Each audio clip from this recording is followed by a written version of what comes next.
बर्फ से ढकी एक रहस्यमयी गुफा जो साल के ज्यादातर महीनों में इंसानों की पहुंच से बाहर रहती है। लेकिन जैसे ही सावन का महीना आता है, लाखों लोग जान हथेली पर रखकर हिमालय की इस दुर्गम यात्रा पर निकल पड़ते हैं, सिर्फ एक झलक के लिए। एक ऐसी झलक जो विज्ञान को चौंकाती है और श्रद्धा को जीवंत कर देती है। अमरनाथ। ये नाम सुनते ही मन में एक सवाल गूंजता है, आखिर इस गुफा में ऐसा क्या है? क्यों हर साल यहां बर्फ से अपने आप एक शिवलिंग बनता है जो किसी इंसानी हस्तक्षेप के बिना आकार लेता है, बढ़ता है और फिर धीरे धीरे लुप्त हो जाता है? क्या ये कोई प्राकृतिक चमत्कार है या कोई दिव्य संकेत?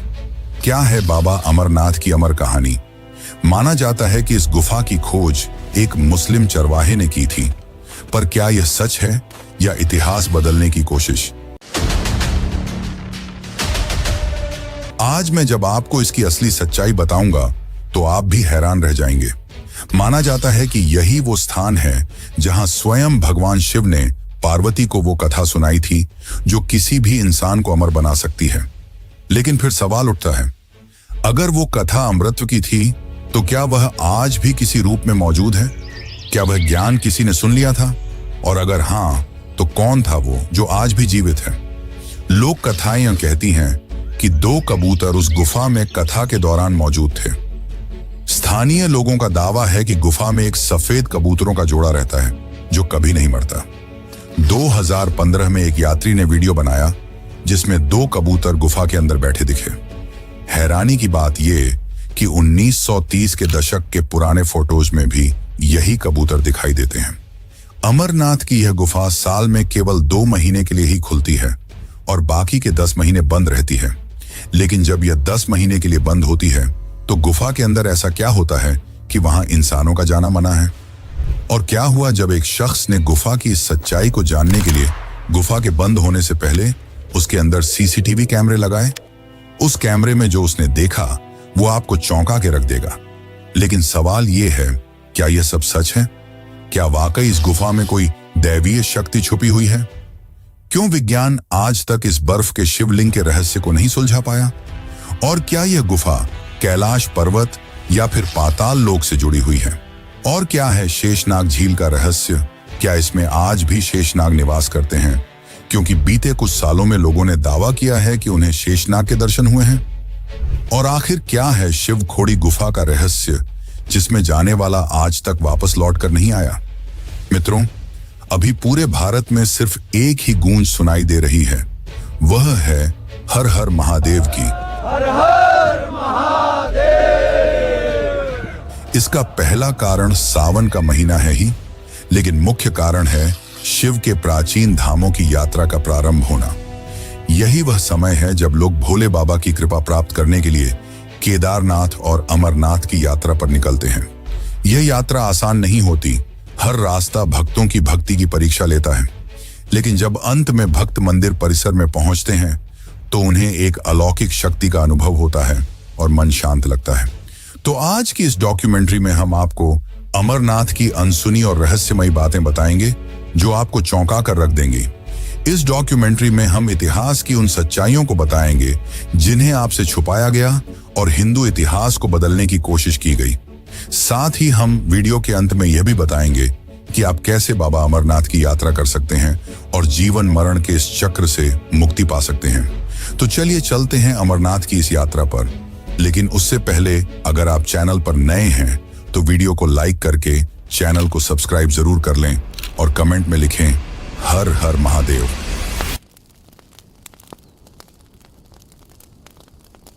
अमरनाथ सिर्फ एक गुफा नहीं बल्कि हजारों वर्षों की आस्था, श्रद्धा और रहस्य से जुड़ी एक अद्भुत कथा है।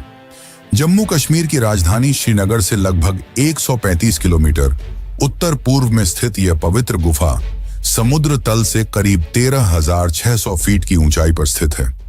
यहां पहुंचना कोई आसान काम नहीं है। ऊबड़ खाबड़ रास्ते, ठंडी हवाएं, पत्थरों से ढके पहाड़ और हमेशा बना आतंकियों का डर। लेकिन जो लोग यहां पहुंचते हैं उन्हें लगता है जैसे उन्होंने जीवन का सबसे बड़ा सत्य छू लिया हो। अमरनाथ गुफा बाहर से जितनी साधारण दिखती है, भीतर से उतनी ही दिव्य है। करीब 19 मीटर अंदर तक जाती इस गुफा की चौड़ाई लगभग 16 मीटर और ऊंचाई 11 मीटर है।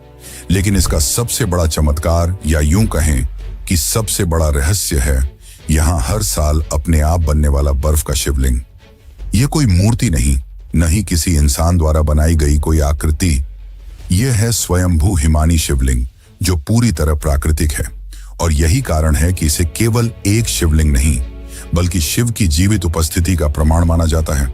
यह शिवलिंग सावन के महीने में बनना शुरू होता है, यानी कि आषाढ़ पूर्णिमा से लेकर रक्षाबंधन तक की अवधि। जैसे जैसे चंद्रमा बढ़ता है, वैसे वैसे यह शिवलिंग भी आकार लेता है। श्रावण पूर्णिमा को इसका आकार अपने चरम पर होता है, करीब 10 फुट ऊंचा। और फिर जैसे जैसे चंद्रमा घटता है, शिवलिंग भी धीरे धीरे विलीन होने लगता है। चमत्कार की बात तो यह है कि यह बर्फ ठोस होती है, इतनी ठोस कि वर्षों तक जमा रहे, जबकि गुफा की बाकी बर्फ नरम होती है, जो हाथों पर रखते ही घुल जाती है। गुफा के भीतर से पानी की बूंदें टपकती हैं। इन्हीं बूंदों से धीरे धीरे शिवलिंग आकार लेता है। और इसी स्थान को अमृत की गुफा कहा जाता है, क्योंकि पुराणों के अनुसार यहीं भगवान शिव ने माता पार्वती को अमर कथा सुनाई थी। वह कथा जिसे कोई और न सुने, इसलिए शिव ने पहले नंदी को, फिर चंद्रमा, सर्प, गण और पंच तत्वों को भी त्याग दिया। यहां तक कि उन्होंने अपने प्रिय रुद्र गणों को भी बाहर छोड़ दिया, ताकि केवल पार्वती यह कथा सुन सके। और यही कारण है कि इस गुफा को तीर्थों का तीर्थ कहा जाता है। यह केवल एक धार्मिक स्थल नहीं, यह एक अनुभव है जो आपको जीवन, मृत्यु और पुनर्जन्म की गहराई से परिचित कराता है। यहां आने वाले श्रद्धालु कोई साधारण यात्रा नहीं करते। कोई पैदल चलता है, कोई डंडी में सवार होकर आता है, तो कोई बर्फ में नंगे पांव, सिर्फ इसलिए कि एक झलक मिल जाए उस शिवलिंग की, जिसे देखना मानो साक्षात शिव के दर्शन करना है। यहां तक कि वृद्ध, बीमार और बच्चे भी इस कठिन यात्रा पर निकलते हैं, क्योंकि ऐसा माना जाता है कि जो जीवन में एक बार भी बाबा अमरनाथ के दर्शन कर ले, वह जन्म मृत्यु के चक्र से मुक्त हो जाता है। यात्रा कठिन है, लेकिन जब आप गुफा के सामने पहुंचते हैं, ठंडी हवाओं के बीच घंटियों की आवाज, हर हर महादेव की गूंज और सामने बर्फ से बने शिव की उपस्थिति, तो मन, वचन और आत्मा तीनों एक साथ झुक जाते हैं। यह है अमरनाथ, जहां हर साल साक्षात शिव हिम के रूप में प्रकट होते हैं। एक ऐसा धाम जहां विज्ञान भी मौन हो जाता है। पर क्या आपने सोचा है कि पर्वत की इन ऊंचाइयों के बीच इतने दुर्लभ स्थान पर इस गुफा की खोज किसने की? माना जाता है कि इस गुफा की खोज एक मुस्लिम चरवाहे ने की थी। तो चलिए अब जानते हैं इस गुफा की खोज का असली इतिहास, जिसे आपसे छुपाया गया। इतिहासकारों के अनुसार अमरनाथ गुफा की खोज 16वीं शताब्दी में एक मुस्लिम चरवाहे ने की थी। दरअसल एक दिन बूटा मलिक नाम का मुस्लिम चरवाहा अपनी बकरियों को चराने पहाड़ों में ले गया। वहां उसे एक साधु मिले, जिन्होंने बूटा मलिक को कोयले से भरा एक थैला दिया। जब बूटा मलिक ने घर जाकर वह थैला खोला, तो उसमें हीरे जवाहरात भरे हुए थे। यह देखकर बूटा मलिक काफी खुश हुआ और वह उस साधु को धन्यवाद देने वापस उस पहाड़ पर गया। पर वह साधु वहां नहीं थे, बल्कि वहां बर्फ से बना एक शिवलिंग था। बाद में यह बात बूटा मलिक ने गांव वालों को बताई और तभी से अमरनाथ की यात्रा शुरू हुई। आज भी अगर आप किसी हिंदू से अमरनाथ के बारे में पूछेंगे, तो आपको यही कहानी बताई जाएगी। लेकिन यह कहानी सिर्फ एक कहानी है, सच्चाई नहीं। 12वीं सदी के कल्हण नामक एक इतिहासकार द्वारा लिखी गई पुस्तक राज तरंगिणी में लिखा गया है कि कश्मीर के राजा संधिमती अमरनाथ की गुफा में जाकर यहाँ के बर्फीले शिवलिंग की पूजा करते थे। यहाँ तक कि भारतीय पुरातत्व विभाग भी इस गुफा को 5000 साल से भी ज्यादा पुरानी मानता है। यानी कि यह गुफा महाभारत काल से भी पहले अस्तित्व में थी। एक और ग्रंथ के अनुसार राजा साम दामद शैव कश्मीर के राजा थे और वे पहलगाम के पास बर्फ के शिवलिंग की पूजा करने जाया करते थे। और बर्फ का शिवलिंग तो केवल एक ही है, और वह है अमरनाथ। नीलमत पुराण में भी अमरनाथ की गुफाओं का वर्णन मिलता है। ये सारी सच्चाइयां उस समय की हैं जब इस्लामी पैगंबर मोहम्मद का जन्म भी नहीं हुआ था। यानी कि हमें भ्रमित करने के लिए बूटा मलिक की कहानी गढ़ी गई। अब इसके पीछे लोगों और इतिहासकारों की क्या मंशा रही होगी, यह तो मैं नहीं जानता, पर सच तो यही है कि यह गुफा हजारों साल पुरानी है और आज भी भोलेनाथ यहाँ वास करते हैं। और साथ ही यहाँ वास करते हैं वे दो कबूतर जिन्होंने भोलेनाथ से अमृतत्व की कथा सुन ली थी। तो चलिए अब जानते हैं भगवान शिव और इस स्थान के निर्माण से जुड़ी कथा के बारे में। अमरनाथ हिंदुओं के सबसे पवित्र तीर्थ स्थलों में से एक है और हर साल यहाँ लाखों लोग बाबा बर्फानी शिवलिंग के दर्शन करने के लिए आते हैं। इस शिवलिंग की उत्पत्ति को लेकर हिंदू पौराणिक ग्रंथों में एक कथा मिलती है, जिसके अनुसार इस स्थान पर शिव जी ने माता पार्वती को अमर होने की कथा सुनाई थी। दरअसल एक दिन माता पार्वती ने शिव जी से कहा, प्रभु, मेरा शरीर तो नश्वर है जो एक दिन मृत्यु को प्राप्त हो जाएगा, परंतु आप अमर हैं। आखिर इसका कारण क्या है, यह मुझे भी बताइए, मैं भी अजर अमर होना चाहती हूँ। तब शिव ने कहा कि यह सब अमर कथा के कारण है। यह सुनकर पार्वती जी शिव जी से अमर कथा सुनाने की जिद करने लगी। शिव जी इसे काफी समय तक टालते रहे, लेकिन जब पार्वती जी की जिज्ञासा बहुत बढ़ गई तब उन्होंने सोचा कि अब यह कथा सुना ही देनी चाहिए। शिव जी नहीं चाहते थे कि उनके और पार्वती के अलावा यह कथा और कोई सुने, इसलिए वे एक सुनसान जगह चाहते थे और इसके लिए वे अमरनाथ की गुफा की ओर चल पड़े। अमरनाथ गुफा की ओर जाते जाते शिव जी ने अपने सभी साथियों को अलग अलग जगह छोड़ दिया ताकि कोई और इस कथा को न सुन सके। उन्होंने नंदी महाराज को बेलगाम में छोड़ दिया, जिसे आज पहलगाम भी कहा जाता है। अपनी जटाओं से चंद्रमा को निकालकर चंदनवाड़ी में छोड़ दिया। फिर शेषनाग तालाब के पास अपने गले में लिपटे वासुकी नाग को छोड़ दिया। फिर अपने पुत्र गणेश को महागणेश पर्वत पर रुकने के लिए कहा और अंत में उन्होंने 5 तत्वों को भी रास्ते में ही छोड़ दिया। माना जाता है कि पंचतरणी ही वह जगह है जहां ये 5 तत्व वायु, जल, अग्नि, पृथ्वी, आकाश एकाग्रित रहते हैं। इन सभी तत्वों को छोड़ने के बाद महादेव माता पार्वती के साथ अमरनाथ की गुफा में पहुंचे।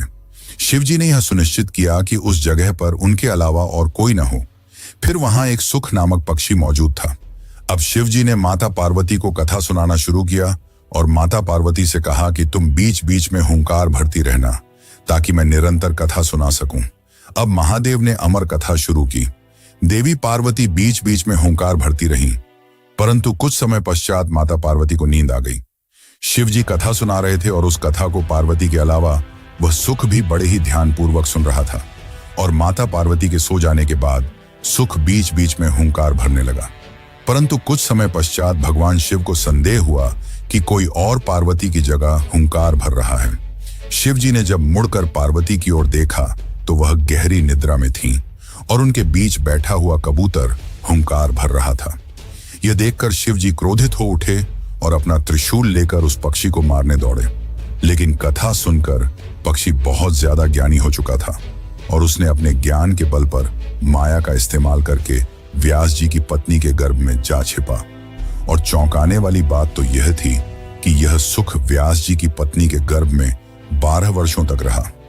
तब भगवान शिव ने उस सुख को आश्वासन दिया कि तुम्हें कोई नहीं मारेगा, जिसके पश्चात वह सुख गर्भ से बाहर निकला और वेद व्यास जी का पुत्र कहलाया। उस सुख ने गर्भ में ही वेदों और पुराणों का ज्ञान प्राप्त कर लिया था और गर्भ से बाहर आते ही वह तपस्या के लिए एकांतवास में चला गया और बाद में शुकदेव मुनि के नाम से दुनिया में प्रसिद्ध हुआ। वैसे क्या आपको पता है, जब शिव जी ने अमर कथा सुनाई थी तो पार्वती और उस सुख के अलावा कोई और भी था जिसने इस अमर कथा को सुना और आज भी अमरनाथ गुफा में वास करता है। तो चलिए जानते हैं उसकी सच्चाई। लेकिन उससे पहले अगर आपको यह वीडियो अच्छी लग रही है तो इसे लाइक करके कमेंट में बाबा भोलेनाथ की जय जरूर लिखें। जो भी भक्त अमरनाथ के दर्शन करने जाता है उसकी बस एक ही मनोकामना होती है कि उसे अमर कबूतरों के दर्शन हो जाए। गुफा के अंदर 2 सफेद कबूतर कई हजार सालों से मौजूद हैं, जिनके दर्शन पाना सौभाग्य माना जाता है। लोगों का कहना है कि ये कबूतर साक्षात माता पार्वती और शिव जी ही हैं। दरअसल जब शिव जी माता पार्वती को अमृतत्व की कथा सुना रहे थे तब उनके अलावा एक सुख यानी कि कबूतर भी वहां मौजूद था, लेकिन उस कबूतर के साथ ही उसके 2 अंडे भी थे।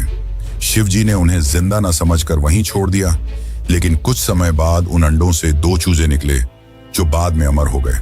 और वही कबूतर का जोड़ा आज भी अमरनाथ की गुफाओं में मौजूद है।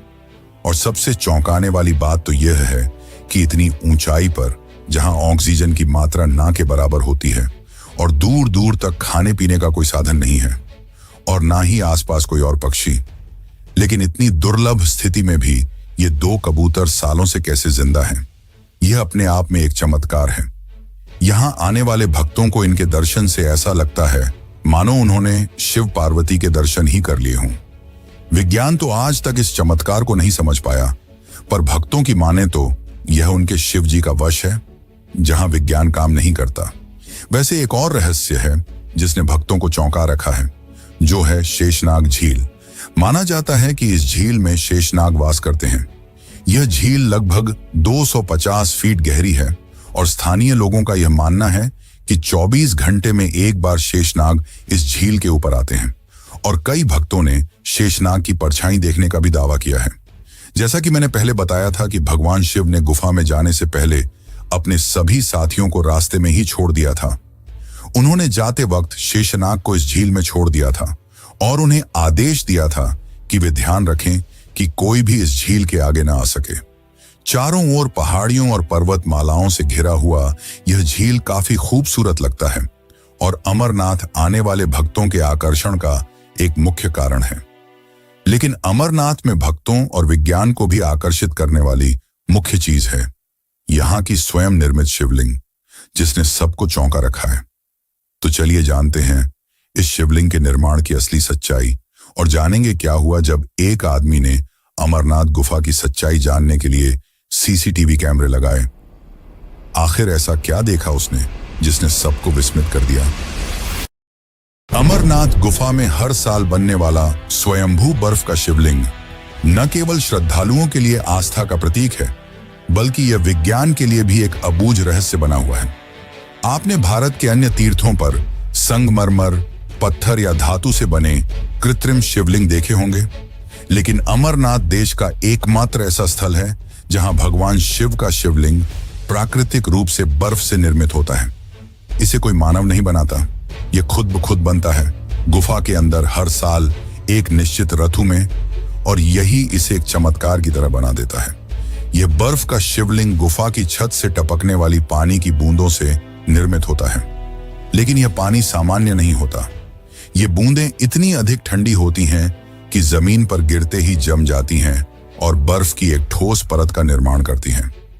यही प्रक्रिया दिन रात चलती रहती है और कुछ ही दिनों में एक विशाल शिवलिंग आकार लेने लगता है। कभी कभी इसकी ऊंचाई 12 से 18 फीट तक पहुंच जाती है। यह सामान्य बर्फ नहीं है जो हाथ में लेते ही पिघल जाए, बल्कि यह एक ठोस आकृति होती है जो हफ्तों तक जस की तस बनी रहती है।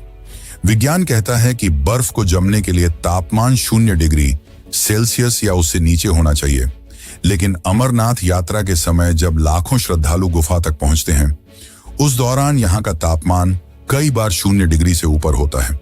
ऐसे में सवाल उठता है, ये बर्फ तब कैसे जमती है? वैज्ञानिकों ने कई बार इसके पीछे की प्रक्रिया को समझने की कोशिश की।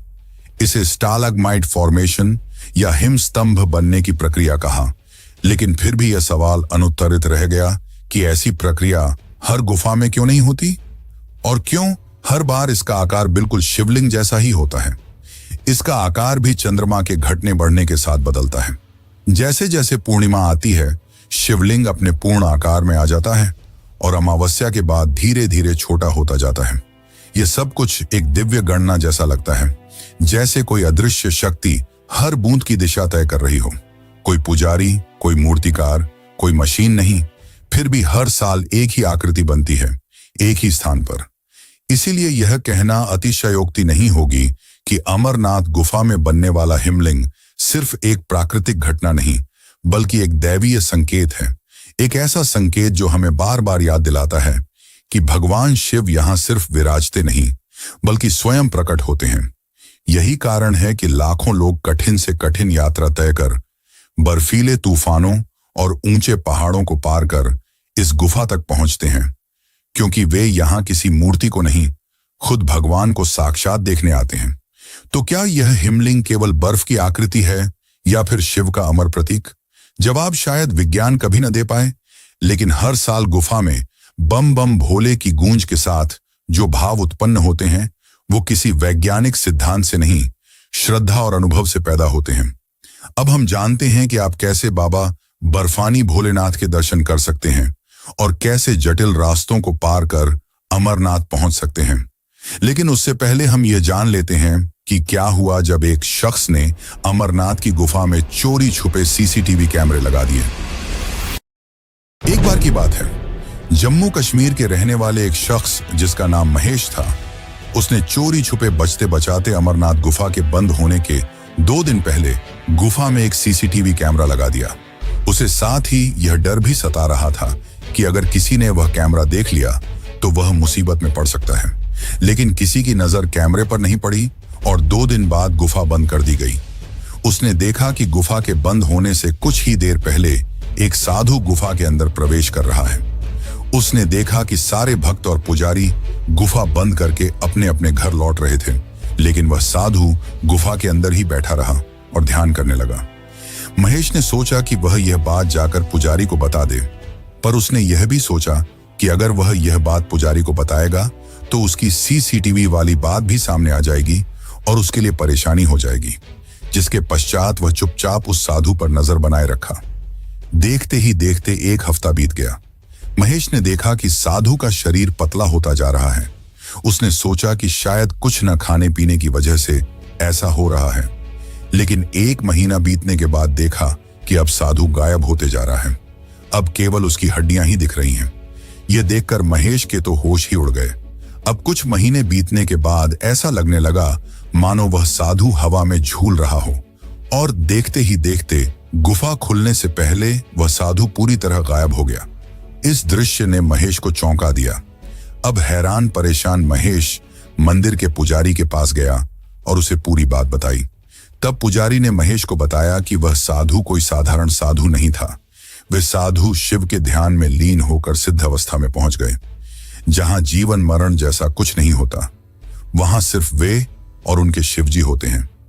दोस्तों, आज भी हिमालय की चोटियों में कई ऐसे साधु संत मौजूद हैं जो कई वर्षों से तपस्या में लीन हैं, इसलिए इस बात को झुठलाया नहीं जा सकता।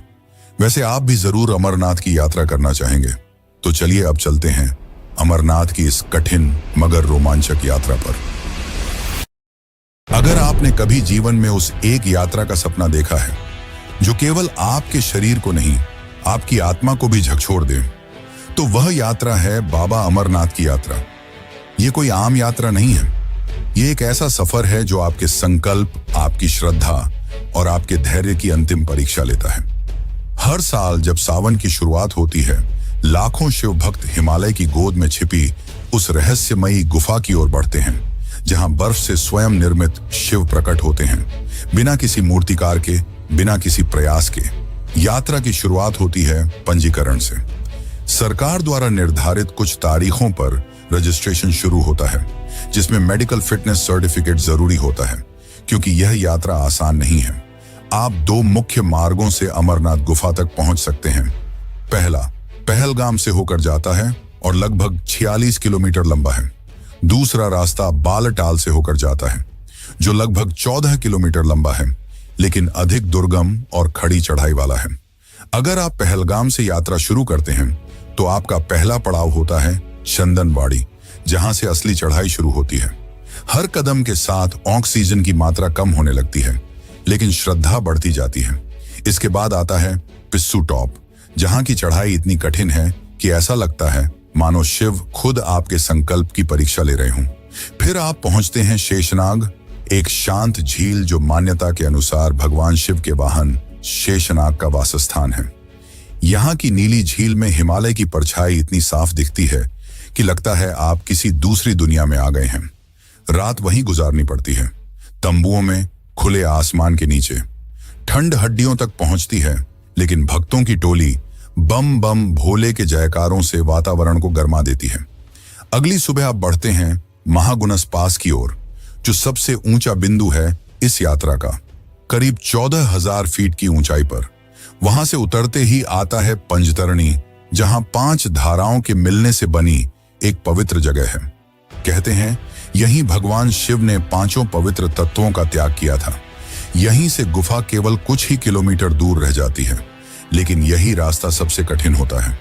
गुफा के पास पहुंचते ही जैसे आपकी थकान हवा हो जाती है। दूर से दिखती है एक विशाल चट्टानों के बीच छिपी वह गुफा, जिसके अंदर बर्फ से बना शिवलिंग चुपचाप खड़ा है, मानो हजारों वर्षों से भक्तों की प्रतीक्षा कर रहा हो। जब आप उसके सामने खड़े होते हैं तो समय थम सा जाता है। आपकी सांसें धीमी हो जाती हैं, आंखों में नमी आ जाती है और आपको यकीन हो जाता है कि भगवान केवल किताबों में नहीं, यहां आपके सामने हैं। यात्रा में सुविधाएं हैं लेकिन सीमित हैं। रास्ते में टेंट, मेडिकल कैंप, लंगर और पोनी पालकी की व्यवस्था होती है, लेकिन ठंड, ऑक्सीजन की कमी, बारिश और भूस्खलन जैसी चुनौतियां हर मोड़ पर आपका इंतजार करती हैं। मोबाइल नेटवर्क गायब हो जाता है और आपको समझ आता है कि अब आप शहरों की दुनिया में नहीं, शिव की भूमि में हैं। अमरनाथ यात्रा केवल चढ़ाई नहीं है, यह अहंकार से भक्ति तक की यात्रा है।